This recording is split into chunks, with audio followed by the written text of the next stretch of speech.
Fala pessoal, estamos de volta aí com a nossa leitura guiada, né? A nossa leitura comentada do livro do Terry Eagleton. Alguns avisos antes da gente continuar.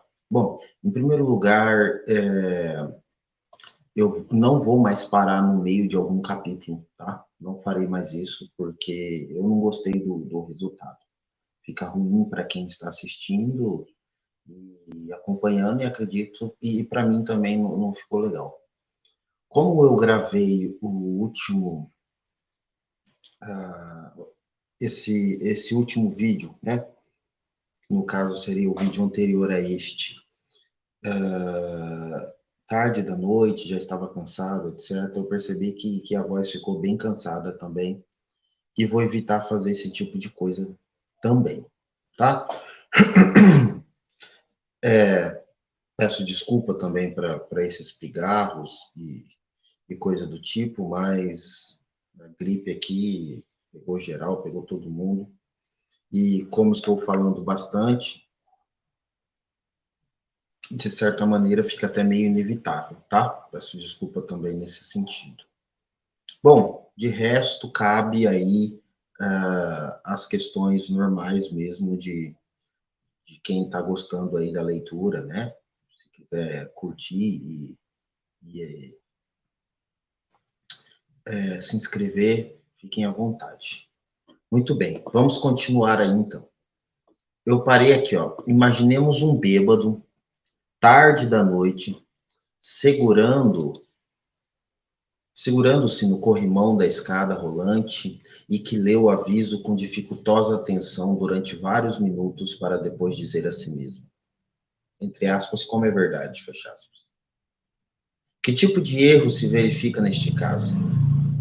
O que o bêbado faz é considerar o aviso como uma espécie de afirmação dotada de uma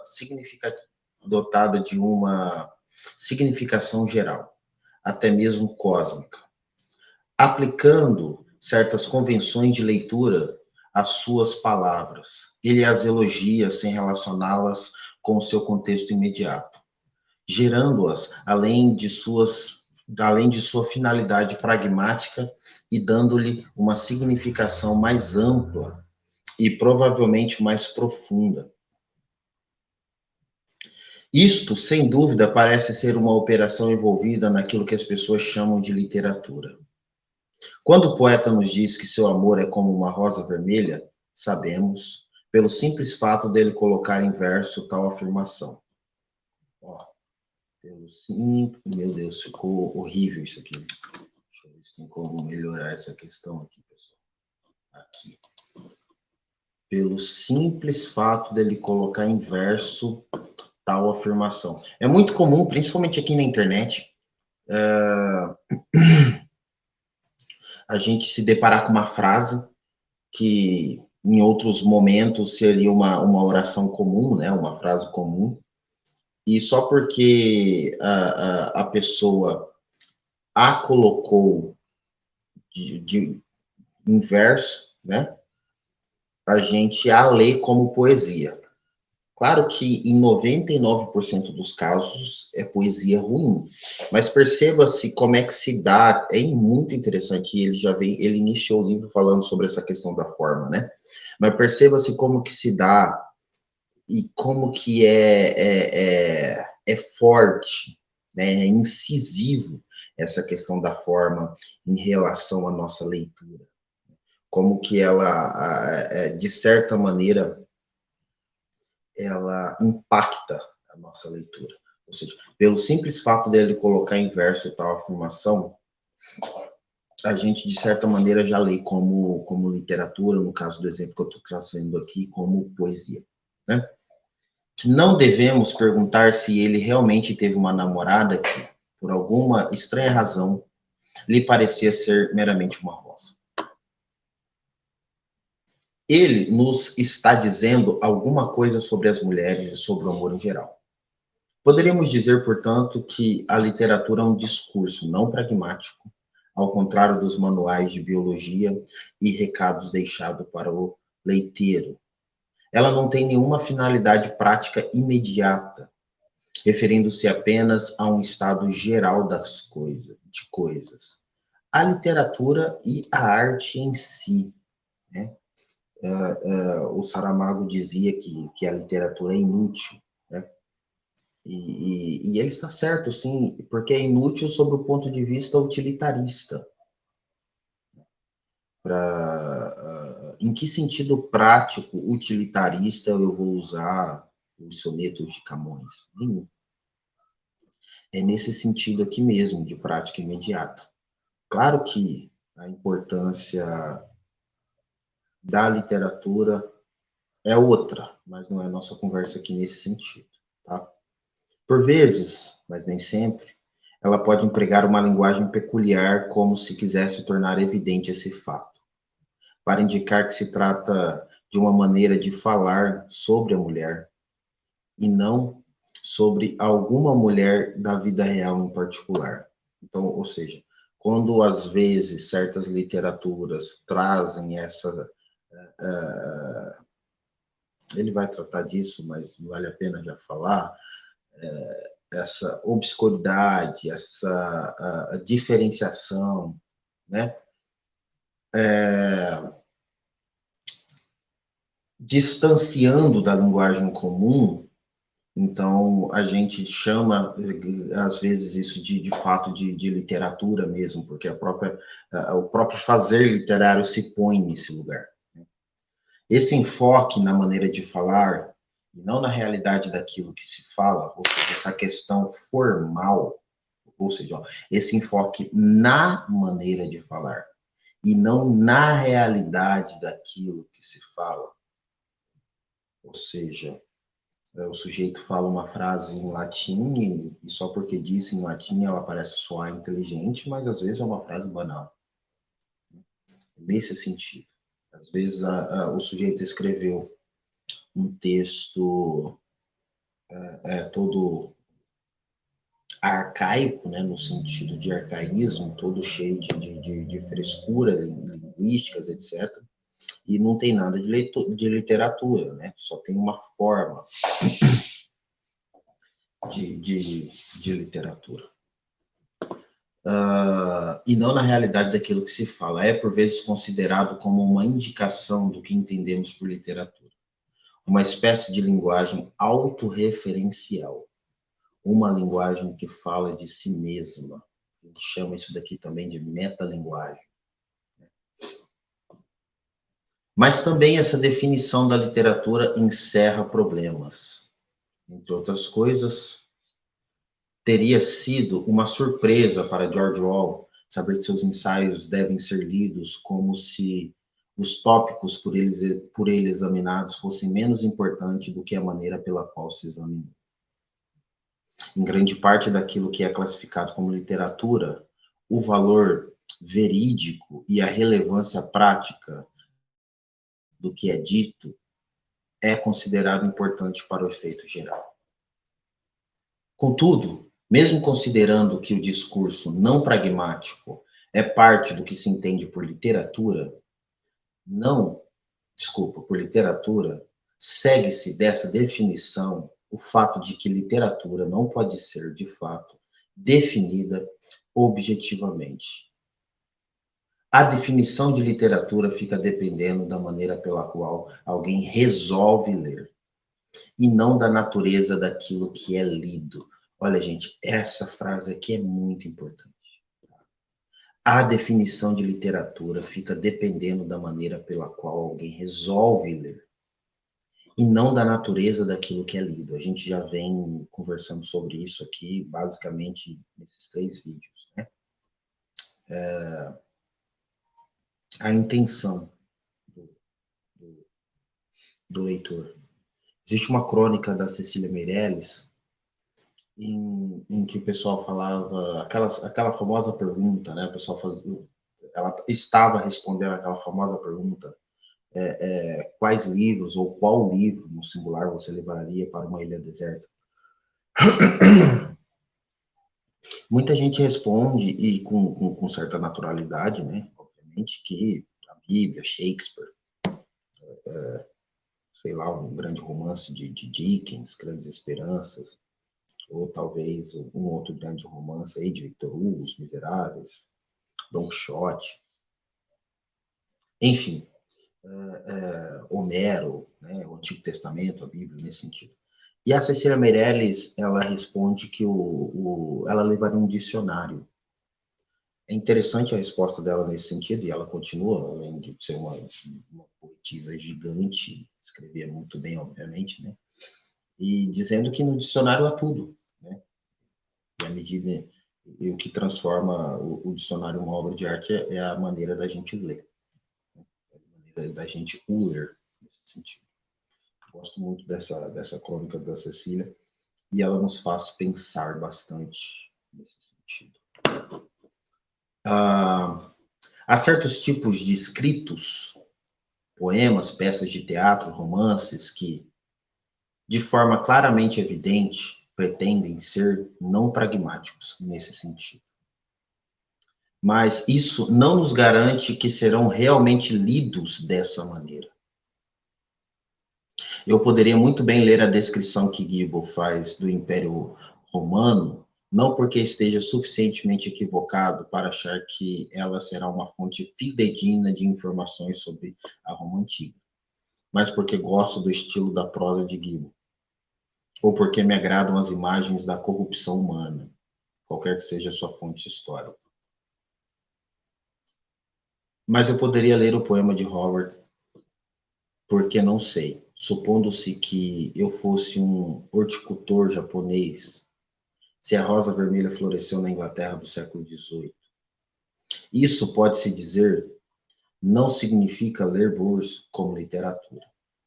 Mas será que a minha leitura dos ensaios de Orwell como literatura só será possível se eu generalizar o que ele diz sobre a Guerra Civil Espanhola, interpretando como um tipo de observação cósmica sobre a vida humana?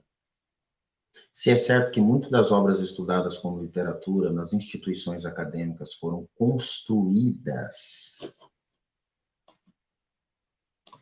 para serem lidas como literatura, também é certo que muitas não foram. A gente pode usar o exemplo aqui, ele usou os exemplos dos sermões de Newman, né? E eu usei o exemplo dos sermões de Padre Antônio Vieira. Um segmento de texto pode começar sua existência como história ou filosofia. Aqui, no caso, mais uma vez, os ensaios de Montaigne. Ora são tratados como literatura, ora como filosofia. Os escritos de Pascal, as Confissões de Santo Agostinho, aquilo é uma autobiografia. As Consolações de Boécio. Melhor, aqui é um grande exemplo, né? O que seriam os textos de Camus, né? A gente pega, por exemplo, a Peste, aquilo é filosofia ou romance?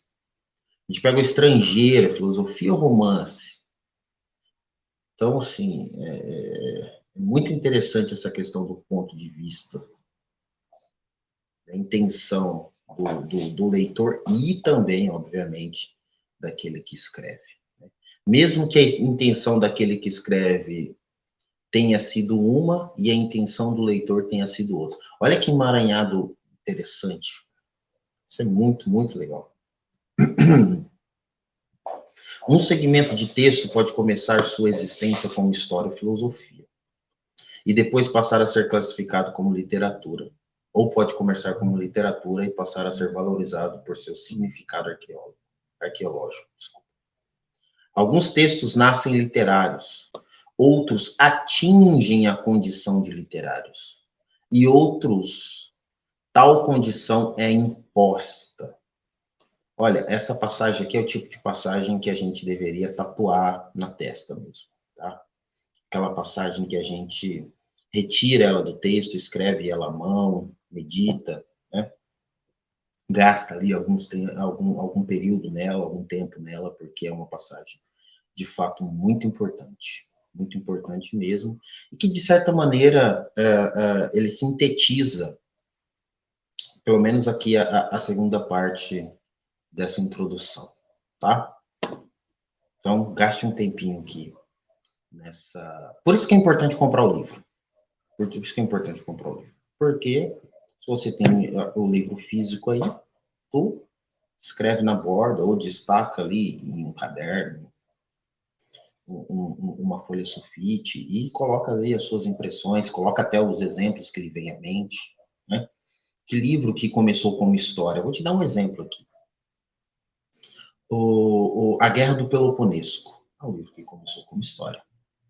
Hoje é tratado como literatura.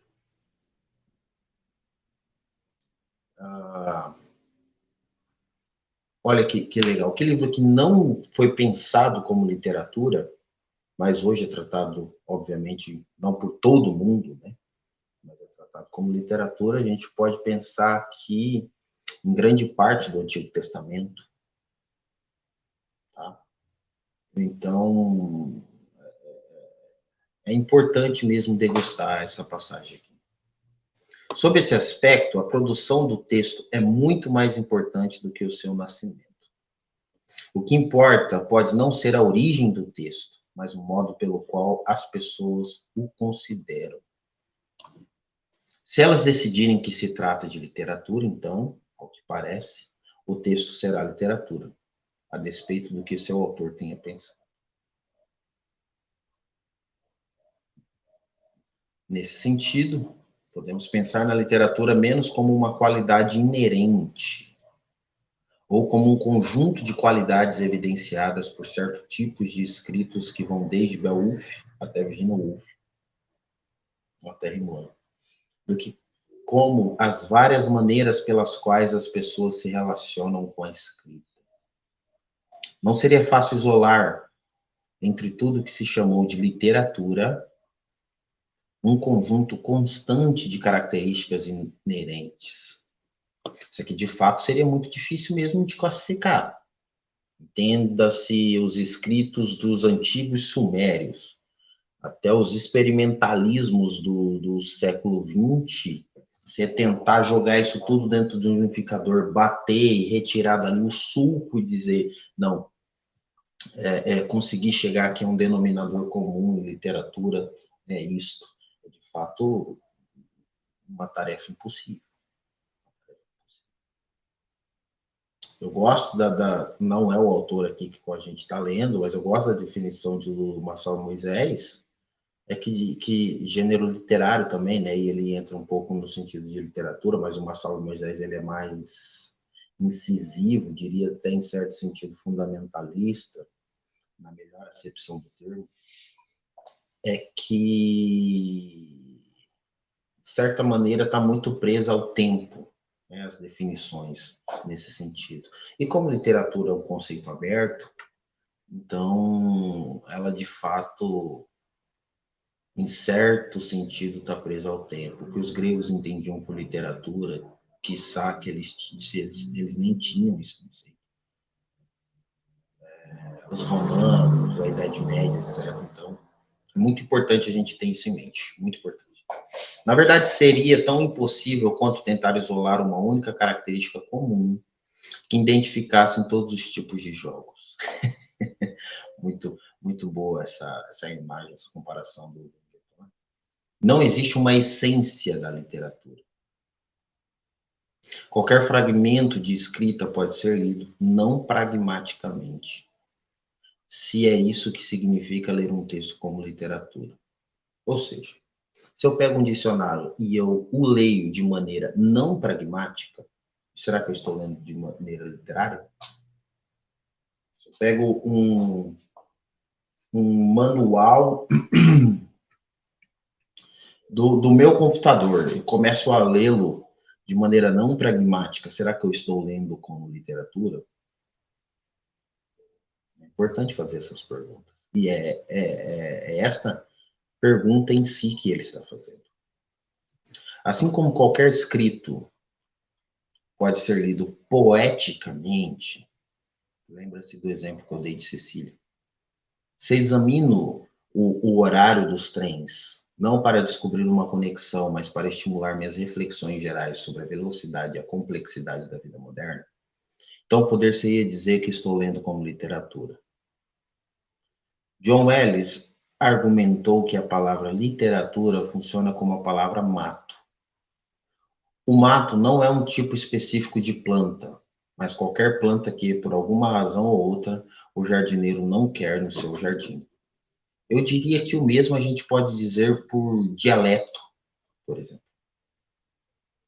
O que é um dialeto? Quando que uma língua deixa de ser dialeto e passa a se tornar língua? Olha que questão interessante. É o mesmo que ele usou aqui da palavra mato, né? Então, são questões muito importantes para a gente pensar. Literatura talvez signifique exatamente o oposto. Qualquer tipo de escrita que, por alguma razão, seja altamente valorizada. Como os filósofos diriam, literatura e mato são termos antes funcionais do que ontológicos. Falam do que fazemos, não do estado fixo das coisas. Ou seja, de como a gente trata, não da essência daquilo. Lembra-se que ele falou na página anterior, inclusive. A literatura não é essencialista, não existe uma essência literária. Talvez. Mas aqui é o pensamento do Engleton, tá? O que a gente precisa entender é que estamos lendo o que o Engleton pensa sobre literatura. Não é necessariamente o que eu concordo ou o que você concorda, mas é o que ele concorda sobre literatura. É assim que a gente estuda, é assim que a gente lê. A gente tem que entender, sinceramente, da maneira intelectualmente mais honesta possível, como o autor pensa. Depois de pensado, entendido, refletido, como que o autor pensa a respeito daquilo que ele propõe, daí a gente passa para o segundo estágio, que é concordar ou não, discordar, etc. Mas, segundo o pensamento do próprio Winneton, não tem como literatura ter uma essência literária. Eu, Gabriel, diria que isso é uma questão meio complexa. Eu não fecharia dessa maneira. Eles nos falam do papel de um texto ou de um cargo num contexto social. Suas relações com o ambiente, suas diferenças com o mesmo ambiente, a maneira pela qual se comporta, as finalidades que lhe podem ser dadas e as práticas humanas que se acumularam só. Lembra que eu falei a respeito do contexto do tempo. Literatura é, nesse sentido, uma definição puramente formal, vazia. Mesmo se pretendemos que ela seja um tratamento não pragmático da linguagem, ainda assim não teremos chegado a uma essência. Por isso também acontece com outras práticas linguísticas, como as piadas. De qualquer modo, estar longe de ser clara a possibilidade de distinguirmos nitidamente entre a maneira prática e não prática de nos relacionarmos com a linguagem. A leitura de um romance feita por prazer, evidentemente, difere da leitura de um sinal rodoviário em busca de informação. Mas como classificar a leitura de um manual de biologia que tem por objetivo ampliar nosso conhecimento? Será isso um tratamento pragmático da linguagem ou não? Em muitas sociedades, a literatura teve função absolutamente prática, como função religiosa. A nítida distinção entre prático e não prático talvez só não seja possível numa sociedade como a nossa, na qual a literatura deixou de ter grande função prática. Poderemos estar oferecendo como definição geral um sentido do literário, que é, na verdade, historicamente específico. Bom, já falei sobre isso, né? Mas custa deixar saltado aqui aos nossos olhos a ideia de que ele traz que a literatura nem sempre foi vista da maneira em que a gente vê, num sentido não prático. Vejamos, por exemplo, a história do conto. o conto, como estrutura, como forma. O conto, ele sempre foi tratado, até meados do século XIX, como uma história moral, ou seja, uma história de fundo moral, né? Uma história que passa alguma questão moral. Não, então, se trata alguma coisa moral, em grande medida é uma relação prática, tá?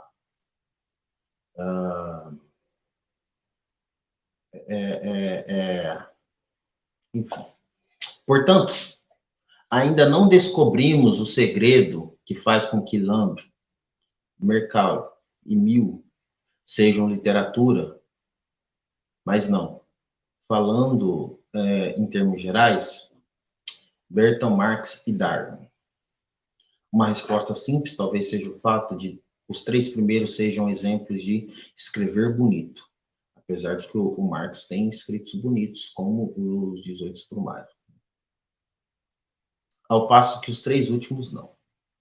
Essa resposta tem desvantagem de ser, em grande parte, inverídica, pelo menos na minha opinião, mas encerra a convergência de seguir que, de modo geral, as pessoas consideram como literatura escrita que lhe parece bonita. Agora a gente vai entrar no campo da estética, de que, certa maneira, a gente já tinha entrado, né, no começo do texto. Uma objeção óbvia é de que, se tal definição tivesse validade geral, não haveria a má literatura. Ou seja, se literatura é escrita bonita, não teria como ter má literatura. É a lógica básica da coisa, né? Posso achar Lamb e MacLeod são sobreestimados, mas isso não significa necessariamente que eu deixe de considerá-los como literatura. Podemos achar Raymond Chandler bom em seu gênero, mas não exatamente literatura. Por outro lado, Marcalay fosse um autor realmente ruim, se não tivesse nenhuma capacidade de percepção da gramática e parecesse interessado apenas em ratos brancos, sua obra poderia ser considerada não literária, não chegando nem mesmo a ser má literatura. Os julgamentos de valor parecem ter, sem dúvida, muita relação com o que se considera literatura e com o que não se considera, não necessariamente no sentido de que estilo tem de ser belo para ser literário, mas sim de que tem que ser do tipo considerado belo.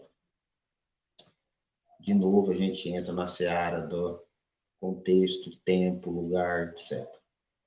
Em qual contexto, quais são as relações que aquele contexto, que aquele lugar e aquele tempo considera como belo.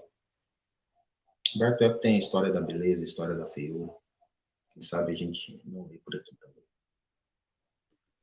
Ele pode ser um exemplo menor de um modo geralmente considerado como valioso. Ninguém diria que o bilhete de ônibus é um exemplo menor de literatura. Mas alguém poderia dizer que a poesia de Ernest Dowson constitui tal exemplo. A expressão bela escrita ou belas letras é ambígua nesse sentido. Denota uma espécie de escrita em geral muito respeitada, embora não nos leve necessariamente à opinião de que um determinado exemplo dela é belo. Com essa ressalva, a sugestão de que literatura é um tipo de escrita altamente valorizada é esclarecedora. Contudo, ela tem uma consequência bastante devastadora. Significa que podemos abandonar de uma vez por todas a ilusão de que a categoria literatura é objetiva, no sentido de ser eterna e imutável. Qualquer coisa pode ser literatura, e qualquer coisa que é considerada literatura, inevitável e inquestionavelmente, Shakespeare, por exemplo, pode deixar de ser. Eu pediria para você meditar um pouco aqui nessas palavras. Como diz o Clóvis de Barros, né? Vamos degustar. Vou ler de novo. Qualquer coisa pode ser literatura. Obviamente que ele está falando essa frase. Ele está falando essa frase sobre por cima de muita explicação que ele já deu antes de chegar, né? Ele não é o tiozinho da esquina que está falando, qualquer coisa é literatura. Por mais que se o tiozinho da esquina estivesse falando isso, ele também está correto, né? Mas ele está falando isso daqui sobre muita argumentação que a gente já leu e analisou aqui. Então, continuemos. Qualquer coisa pode ser literatura e qualquer coisa que é considerado literatura, inalterável e inquestionavelmente, Shakespeare, por exemplo, pode deixar de ser. Faço aqui um questionamento, se você nunca o fez. Shakespeare sempre foi tratado como literatura? Melhor. Shakespeare sempre foi tratado como grande literatura? Teatro sempre foi tratado como literatura? Fecho aqui o questionamento. Qualquer ideia de que o estudo da literatura é o estudo de uma entidade estável e bem definida, tal como uma entomologia é o estudo dos insetos, pode ser abandonada como uma quimera. Alguns tipos de ficção são literatura, outros não. Parte da literatura é ficcional, parte não é. A literatura pode se preocupar consigo mesma no que tange o aspecto verbal, mas muita retórica elaborada não é literatura. A literatura, no sentido de uma coleção de obras de valor real e inalterável, distinguida por certas propriedades comuns, não existe. Quando, deste ponto em diante, eu utilizar as palavras literário e literatura neste livro, eu farei com a reserva de que tais expressões não são de fato as melhores, mas não dispomos de outras no momento. Ou seja, quando ele vai utilizar essas palavras no decorrer do livro, ele as estará, utilizando segundo o conceito que a gente entende mesmo como literatura, tá? Não dessas complexidades todas que a gente está analisando aqui. A dedução feita a partir da definição de literatura como uma escrita altamente valorativa, de que ela não constitui uma entidade estável, resulta do fato de serem notoriamente variáveis os juízos de valor. Os tempos se modificam, os valores não, diz o anúncio de um jornal. Como se ainda acreditássemos na necessidade de se matarem bebês que nascem defeituosos, ou de se explorarem doentes mentais a curiosidade pública. Assim como uma obra pode ser considerada como filosofia num século e como literatura no século seguinte, ou vice-versa, também pode variar o conceito do público sobre o tipo de escrita considerado como digno de valor. Até as razões que determinam a formação do critério de valioso pode se modificar. Isso, como disse, não significa necessariamente que venha a ser recusado o título de literatura a uma obra considerada menor. Ela ainda pode ser chamada assim, no sentido de parecer ao tipo de escrita geralmente considerada como de valor. Mas não significa que o chamado cânone literário, a grande tradição inquestionada da literatura nacional, tenha de ser reconhecido como um construto modelado por determinadas pessoas, por motivos particulares e num determinado momento. Não existe uma obra ou uma tradição literária que seja valiosa em si, a despeito do que se tenha dito ou se venha dizer sobre isso. Valor é um termo transitivo. Significa tudo aquilo que é considerado como valioso por certas pessoas, em situações específicas, de acordo com critérios específicos, à luz de determinados objetivos. Assim, é possível que, ocorrendo uma transformação bastante profunda em nossa história, possamos no futuro produzir uma sociedade incapaz de atribuir qualquer valor a Shakespeare. Suas obras passariam a parecer absolutamente estranhas, impregnadas de modos de pensar e sentir que as sociedades considerassem limitado ou irrelevante.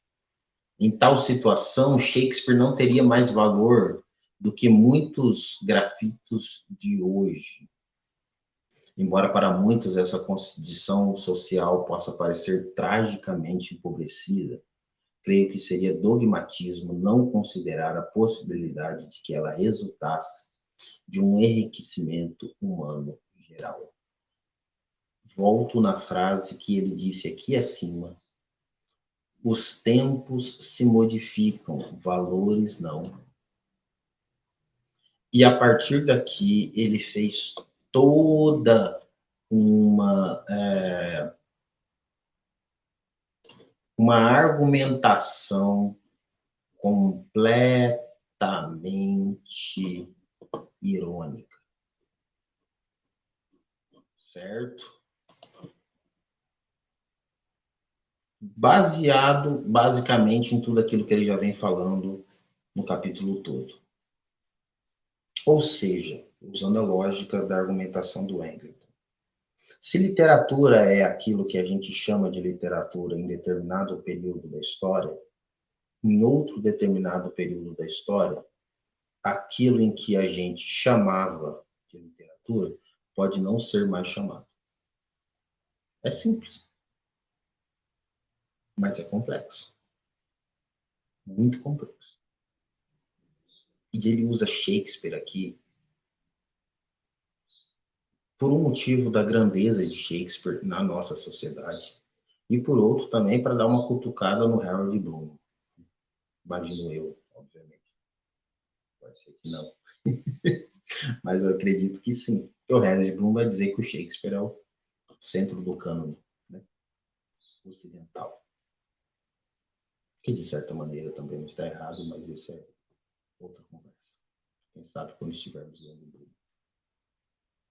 Karl Marx preocupava-se com a razão pela qual a arte da Grécia Antiga mantinha um encanto eterno. Embora as condições sociais que tinham produzido há muito tivessem desaparecido. Mas como poderemos saber se ela continuará sendo eternamente encantadora? Já que a história ainda não terminou. Tinha um olhar teleológico, né? Teleológico de história. Imaginemos que, graças a alguma hábil pesquisa arqueológica, descobríssemos muito mais sobre o que a antiga tragédia grega realmente significava para seu público original, reconhecêssemos que tais interesses estão muito distantes dos nossos e começássemos a reler esta peça à luz de um novo conhecimento. Como consequência, poderíamos, deixar de apreciá-las. Poderíamos passar a ver que delas gostávamos porque involuntariamente alíamos à luz de nossas próprias preocupações, quando tal interpretação tornou-se menos possível. O drama deixou de ter significado para nós. Aqui é interessante o Engleton falar nesse sentido, né? Poderíamos passar a ver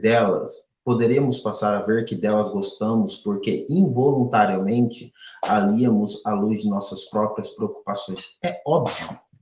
Até ele mesmo já disse isso em certo sentido aqui. A gente só lê a partir das nossas preocupações. Lemos o passado a partir do presente. Então, também lemos a literatura do passado a partir do presente. O Shakespeare que nós lemos não é o mesmo Shakespeare que foi lido. Ele vai falar isso mais para frente. Vamos continuar. O fato de sempre interpretarmos as obras literárias, até certo ponto, à luz de nossos próprios interesses, e o fato de, na verdade, sermos incapazes de, num certo sentido, interpretá-las de outra maneira, que o que eu acabei de dizer, poderia ser uma das razões pelas quais certas obras literárias parecem conservar seu valor através dos séculos. Aqui, meus queridos amigos, está outra parte que deveríamos fazer aquele mesmo exercício dialético, né? Exercitar, parar, ler, sublinhar. Ó, o fato de sempre interpretarmos as obras literárias até certo ponto à luz de nossos próprios interesses, ou seja, contemporâneos, e o fato de, na verdade, sermos incapazes de, em certos sentidos, interpretá-los de outra maneira, a gente lê sempre do ponto de vista nosso, pouquíssimos leitores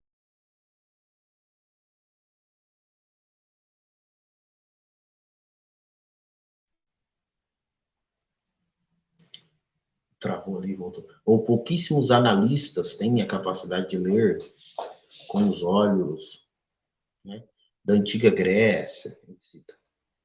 Poderia ser uma das razões pelas quais certas obras literárias parecem conservar o seu valor através do século. Pode acontecer, é claro, que ainda conservamos muitas das preocupações inerentes da própria obra, mas pode ocorrer também que não estejamos valorizando exatamente a mesma obra, embora assim nos pareça. O nosso Homero não é igual ao Homero da Idade Média. Nem o nosso Shakespeare é igual aos contemporâneos desse autor. Diferentes períodos históricos construíram um Homero e um Shakespeare diferente. De acordo com seus interesses e preocupações próprios, encontrando em seus textos elementos a serem valorizados ou desvalorizados, embora não necessariamente os mesmos. Todas as obras literárias, em outras palavras, são reescritas, mesmo que inconscientemente, pelas sociedades que as leem. Na verdade, não há releitura de uma obra que não seja também uma reescritura. Nenhuma obra e nenhuma avaliação atual dela pode ser simplesmente entendida a novos grupos de pessoas sem que, nesse processo, sofra modificações, talvez quase imperceptíveis. E é essa uma das razões pelas quais o ato de classificar algo como literatura é extremamente instável. E, como ele mesmo deixou ali, claro, no parágrafo anterior, pode ser também um dos marcos do motivo, do porquê certas obras sobrevivem. Né? É um paradoxo nesse sentido. O próprio Ítalo Calvino vai dizer que um clássico é aquela obra que nunca é lida. Nesse sentido, a gente pode entender um porquê uma obra é um clássico, né? Porque a cada geração ela é lida, ou segundo o dito do Angleton aqui, né? É reescrita, de certa maneira. Não quero dizer que seja instável, porque os juízos de valor sejam subjetivos. O negócio aqui é mais embaixo, galera. De acordo com tal interpretação, o mundo é dividido entre fatos sólidos, exteriores, como a estação ferroviária da Grande Central, né, Grande Central, e os arbitrários juízos de valor interiores, como gostar de bananas, ou achar que o tom de um poema de Yeats vai da fanfarronice defensiva à resignação sombria. Os fatos são públicos e indiscutíveis. Os valores são privados e gratuitos. Há uma diferença óbvia entre descrever um fato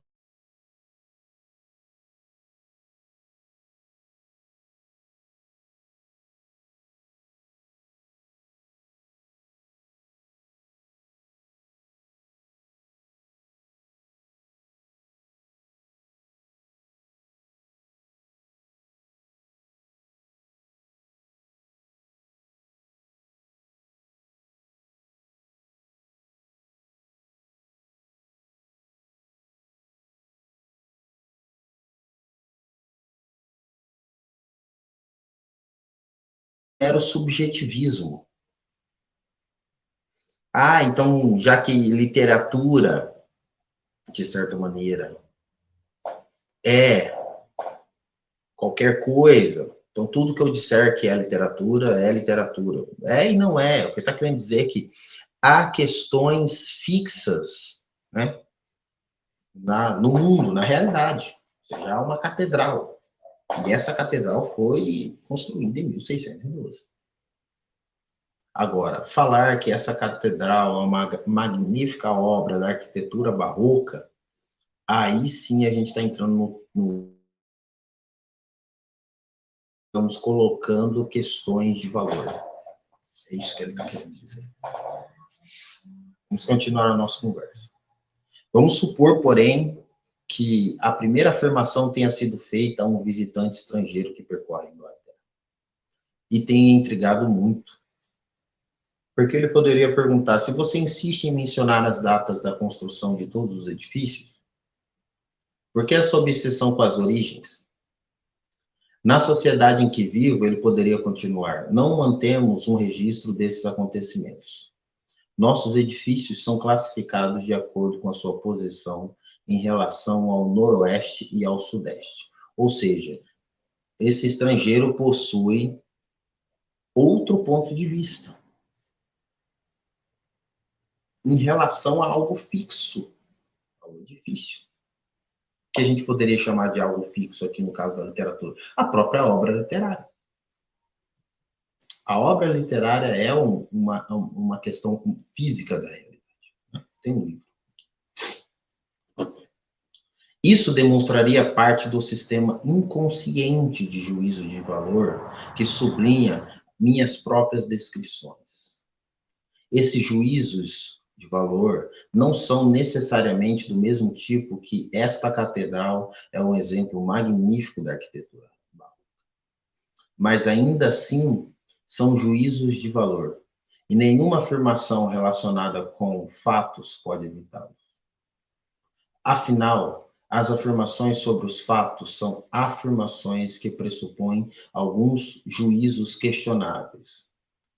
O juízo de que tais afirmações são dignas de serem feitas, talvez mais dignas do que algumas outras, de que eu sou a pessoa indicada para fazê-las, e talvez a pessoa capaz de assegurar sua veracidade.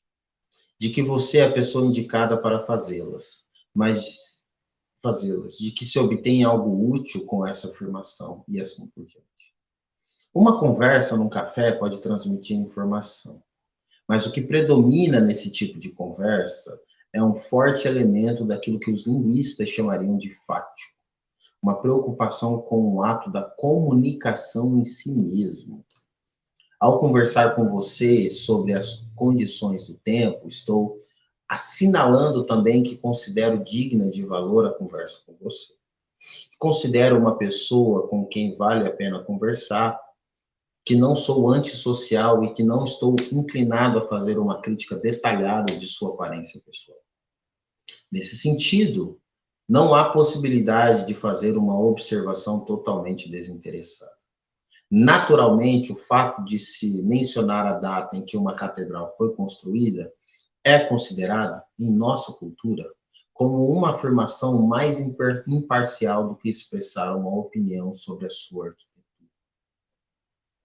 Mas poderíamos também imaginar situações nas quais a afirmação anterior estaria mais carregada de valor do que na segunda. E eu vou dar um exemplo disso.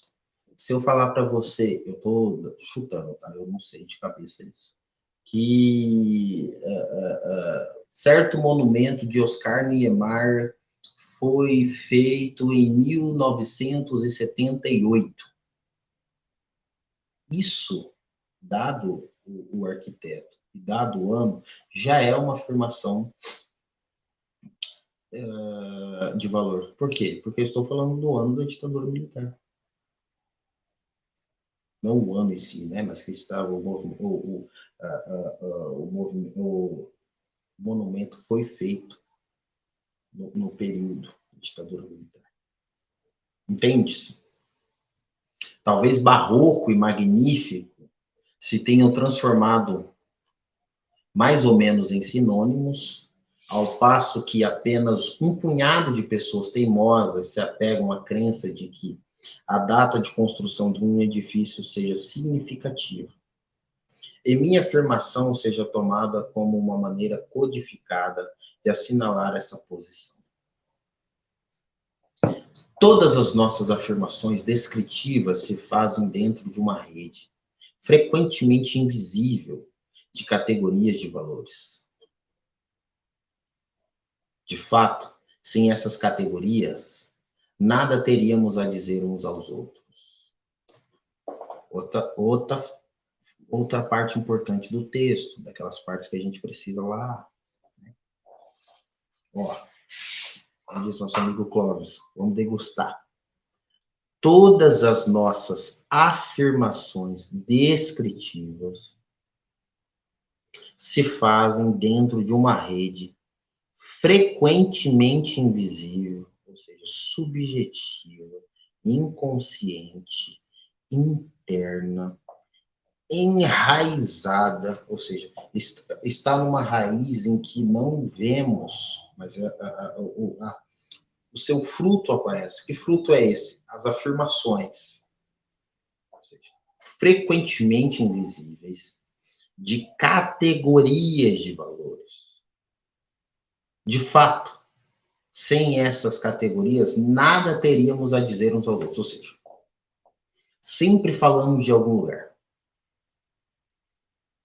E este lugar sempre está dotado da nossa crença, da nossa idade, da nossa ideologia, etc, etc.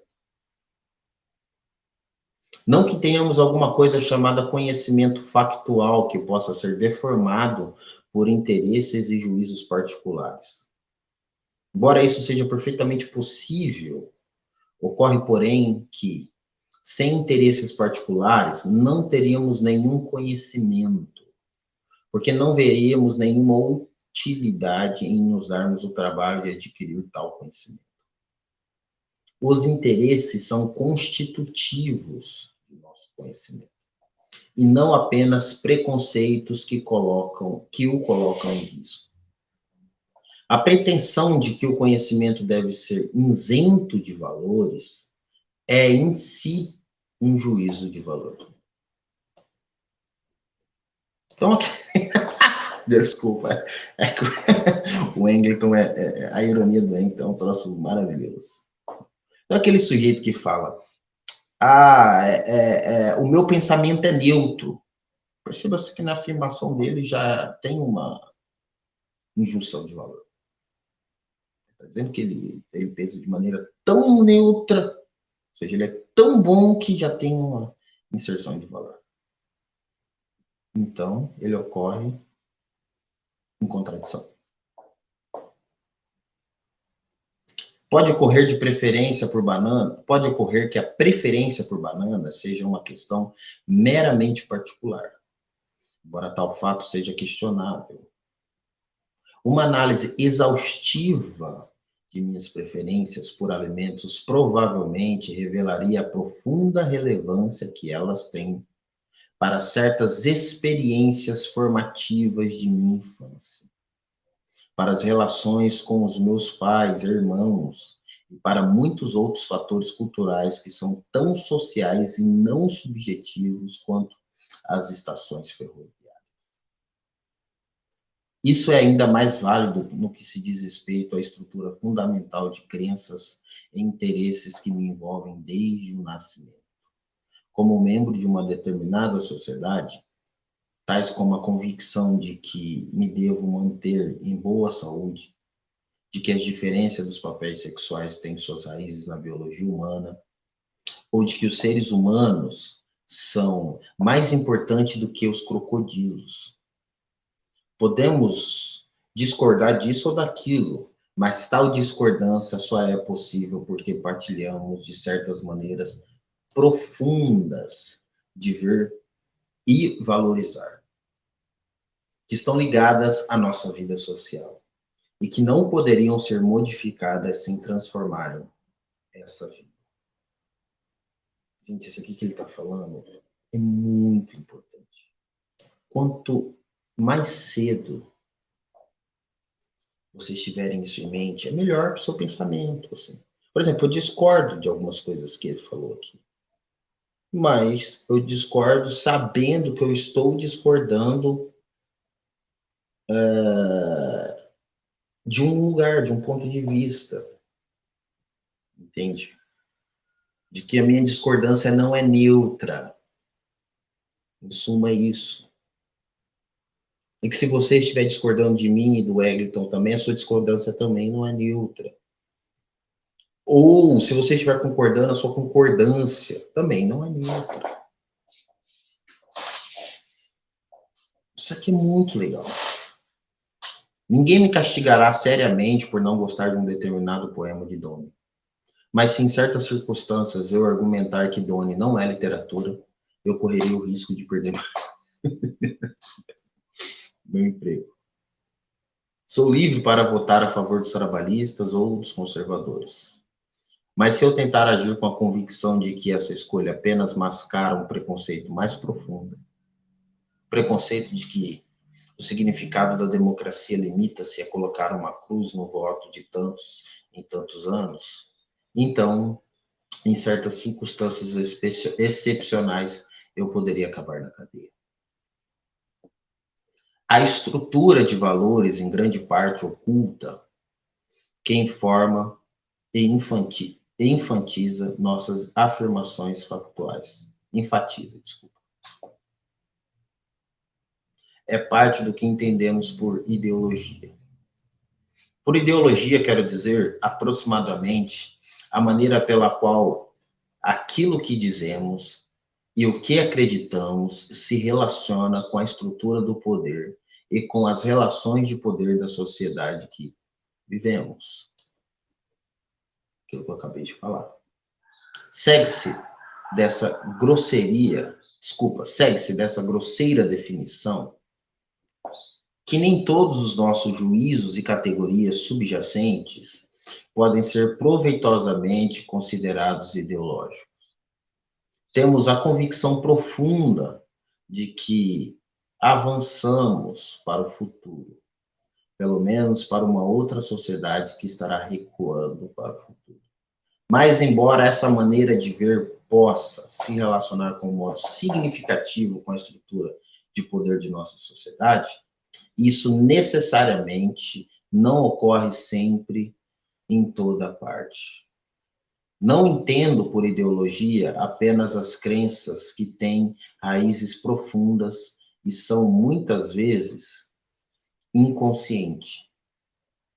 Considero-a mais particularmente como sendo os modos de sentir, avaliar, perceber e acreditar, que se relacionam de alguma forma com a manutenção e produção do poder social.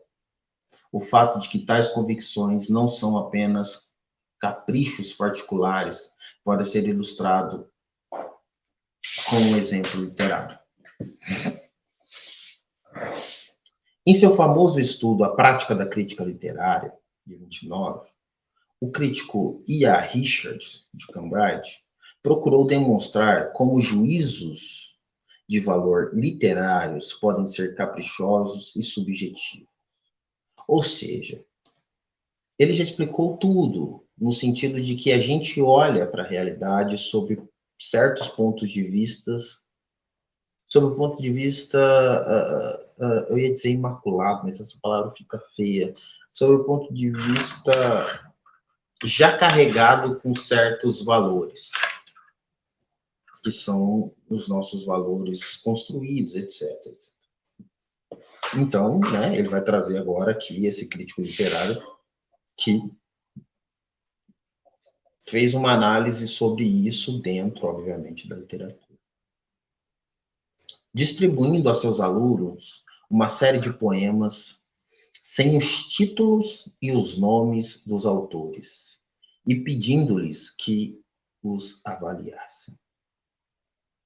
Acho que eu vou fazer isso. Os julgamentos resultantes foram muito variados. Poetas consagrados pelo tempo receberam notas baixas e autores obscuros foram elogiados. Na minha opinião, porém, o aspecto mais interessante desse projeto, e ao que parece não percebido pelo próprio Richards, foi demonstrar como um consenso de avaliações inconsciente está presente nessas diferentes opiniões. Não sei se vocês sabem, mas eu não sei que ano foi, mas não faz muito tempo, um pessoal decidiu mandar um manuscrito não, desculpa, um romance do Machado de Assis para uma série de grandes editoras, Companhia das Letras, Nova Fronteira, Record, LPM, e é o Casa Velha, o romance Casa Velha do Machado de Assis. E 3 editoras responderam, dizendo que não iriam publicar o livro, né? Não gostaram do livro. E o resto das editoras não responderam, né? Nem fizeram questão de responder. Ou seja, mandou, né, o romance sem falar de quem que era o autor. E então as pessoas fizeram esse julgamento baseado no pressuposto de valorização do desconhecido. Porque se elas tivessem se baseado no pressuposto de valorização de que era um texto do Machado de Assis, o valor em relação a leitura em relação à obra também teria como ponto de valor saber que o livro é do Machado de Assis. Eu não sei se eu me fiz aqui de maneira... Eu vou tentar ser claro. Tá? Se eu leio algo sabendo de quem é o autor, eu leio este algo de uma maneira. Se eu leio este algo não sabendo de quem é o autor, eu já leio da maneira em que o autor é desconhecido. Não faz sentido. Pouco me importa saber quem é. Mas eu leio um texto e no título do texto está lá, Guimarães Rosa. Eu já leio aquilo com certa valorização. Ou se eu leio um texto e no título está autor desconhecido, lerei de outra maneira. Tá? Simples assim. Obviamente que não é generalizando. Em terras de internet, a gente tem que fazer ressalvas para tudo, infelizmente. Lendo as opiniões dos alunos de Richard sobre as obras literárias, surpreendem-nos os hábitos de percepção e interpretação que, espontaneamente, todos têm em comum. O que esperam que a literatura seja? Quais os pressupostos que levam a um poema e que satisfações esperam obter dele? Nada disso é realmente surpreendente, pois todos os participantes da experiência eram presumidamente jovens, brancos e de classe média alta ou média, educados em escolas particulares inglesas da década de 20. E a maneira pela qual reagiriam a um poema dependeu de muitas outras coisas além de fatores puramente literários. Que eu falei aqui, né, dessa constituição da onde eu, Gabriel, estou lendo o texto que influencia na minha leitura. Eu, Gabriel, homem hétero, 29 anos, casado, para brasileiro, Campo Grande, né? Enfim. Suas reações críticas estavam profundamente ligadas aos seus preconceitos e crenças mais gerais. Lembrando que é muito importante. Essas leituras que esses sujeitos fizeram são leituras não técnicas, tá? Ou seja, um sujeito que pega para um romance e lê, e aí, você achou? Ah, gostei, não gostei. Ele não está olhando aquele romance de maneira técnica, tá? Está olhando o poema de maneira técnica, etc. É sobre o gosto pessoal mesmo. Quer dizer que eu olhar para o texto de maneira técnica vai mudar? Em grande maneira, sim. Quer dizer que quando eu olho para o texto de maneira técnica, eu olho sem um olhar preconceituoso? Não.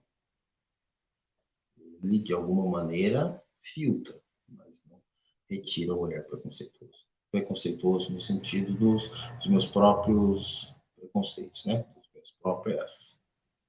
Dos meus próprios filtros. Não se trata de uma questão de culpa. Não há reação crítica que não tenha tais ligações.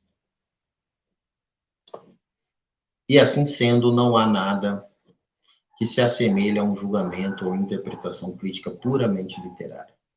Se alguém é culpado, será Richards, que, como professor de Cambridge, jovem branco de classe média alta, foi incapaz de objetivar um contexto de interesses do qual ele partilhava em consideráveis proporções, sendo por isso incapaz de reconhecer plenamente que as diferenças locais subjetivas de avaliação funcionam dentro de uma maneira específica, socialmente estruturada de ver o mundo. Se não é possível ver a literatura como uma categoria objetiva, descritiva, também não é possível dizer que a literatura é apenas aquilo que, caprichosamente, queremos chamar de literatura. Isso porque não há nada de caprichoso nesses tipos de juízos de valor. Eles têm suas raízes em estruturas mais profundas de crenças, tão evidentes e inabaláveis quanto um edifício do Empire State. Portanto, o que descobrimos até agora não é apenas que a literatura não existe da mesma maneira em que os insetos, e que os juízos de valor que a constituem são historicamente variáveis, mas que esses juízos têm, eles próprios, uma estreita relação com as ideologias sociais. Ou seja, está resumindo aqui, de certa maneira, o capítulo, tá? Então, é outra parte para a gente gastar alguns minutos. Eles se referem, em última análise, não apenas ao gosto particular, mas a pressupostos pelos quais certos grupos sociais exercem e mantêm o poder sobre outros. Se tal afirmação parece exagerada ou fruto de um preconceito pessoal, podemos testá-la através de uma exposição sobre a ascensão da literatura na Inglaterra. Agora ele vai colocar no próximo capítulo, né? Ele vai colocar essa hipótese para funcionar, tá? Ou seja, se o que entendemos por literatura está, de alguma maneira, centrada no período em que aquele povo entende os valores daquele povo, diz que aquilo é literatura e outra coisa não, então vamos ver como isso se dá na prática, como isso se dá na prática. É isso que ele vai fazer no próximo capítulo com a ascensão do inglês. Que a ascensão da língua inglesa ou da literatura inglesa se deu no mundo. Beleza, gente? Terminamos aqui, então, a introdução do livro e continuaremos, então, para o capítulo 1. Um abraço e até logo. Até luego, como se diz aí.